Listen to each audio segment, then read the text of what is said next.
And like Chile, Bolivia is also trying to improve the quality of life for its citizens, especially when it comes to finding alternatives to their often noisy and cramped commutes.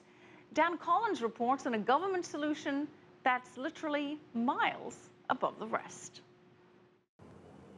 Gliding silently above the city. It feels more like a day trip than a commute. And that's how many Bolivians are treating the trial run of Mi Teleférico, or My Cable Car. And they're seeing their city in a whole new way. For me, it's a unique experience. It will be so much easier to get around. We won't get stuck in traffic with the children getting bored.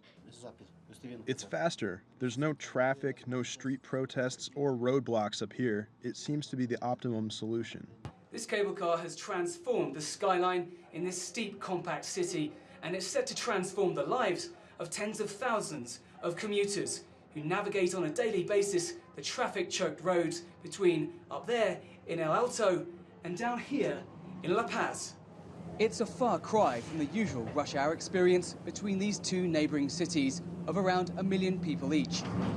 This line, the red, is expected to start operating this month. The two other lines, the green and yellow, will be up and running before the end of the year.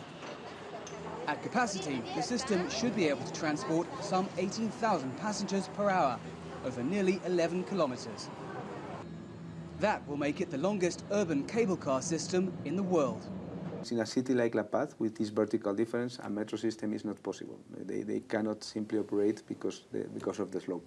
Also, a tramway is not possible. So the only solution here is a roadway or a traditional street planning, but it means to demolish half the city. So for me, for La Paz and many cities like La Paz, this is of course the best solution.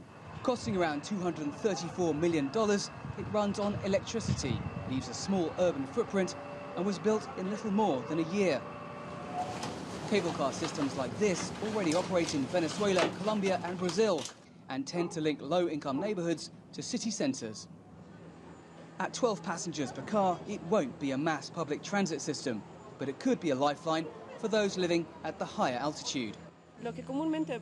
What would usually take me half an hour now takes me 5 minutes. So as a student, it's a great help. I'm not late for my classes.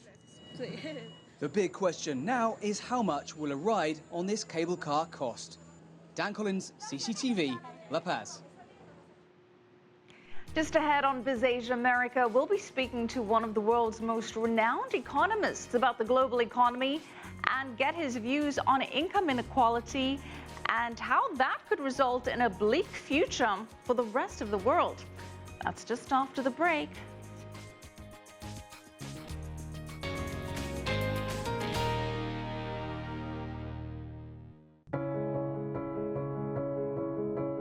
I started my career in South Africa under the apartheid system, and that to a large extent has shaped my outlook on journalism and the role that journalists play.